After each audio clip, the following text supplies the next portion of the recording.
what's going on, guys? We are an hour away from the beginning of the NHL draft, and there was a big trade earlier today that I want to discuss. Noah Dobson, 25-year-old defenseman of the New York Islanders, has been traded to the Montreal Canadiens, where he will sign a $9.5 million deal that is 8 years long in length. Montreal gets a really solid right shot defenseman. They didn't really have a guy. They had Reinbacher in the system, and overall, their right shot D was a little lacking a little bit, but now they add a bona fide top pair defenseman who has the potential, as we've seen not this past year but the year prior, has the offensive potential to put up 70 to 80 points in a season. So Montreal, you already got Lane Hudson, who is one of the best offensive defensemen in the league, broke out this past season in his rookie year. Now you got another guy in Noah Dobson. I think ideally you add another more shutdown type of defenseman, preferably a right shot D-man.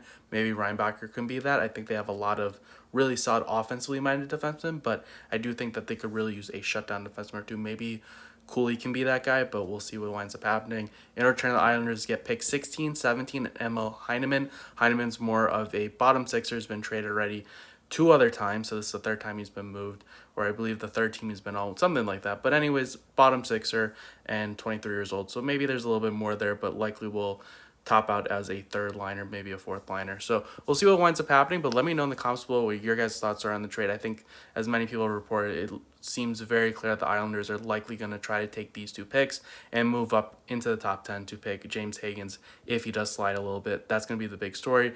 What happens at 2 between the Sharks and the Blackhawks, and then obviously what happens with the Islanders. Can they move up for James Higgins? Should be noted as well that Pittsburgh has 11 and 12 too via the JT Miller trade. So there is certainly potential that we could see Pittsburgh move up, and there's also the potential that the Islanders can move up. And I do think that the Islanders are going to try really hard to get James Higgins as well. I don't think they're going to take him at 1.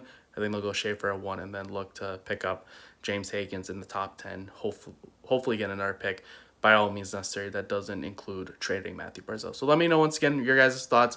I think this takes Montreal to another level as a contender. I still think they once again need a solid shutdown top 4 defenseman, preferably a right shot. And I also do think that they could really use a second line center. But outside of that, Montreal looks really solid overall and could potentially make the playoffs once again next year. So we'll see what winds up happening. And yeah, let me know your guys' thoughts in the comments below. See ya.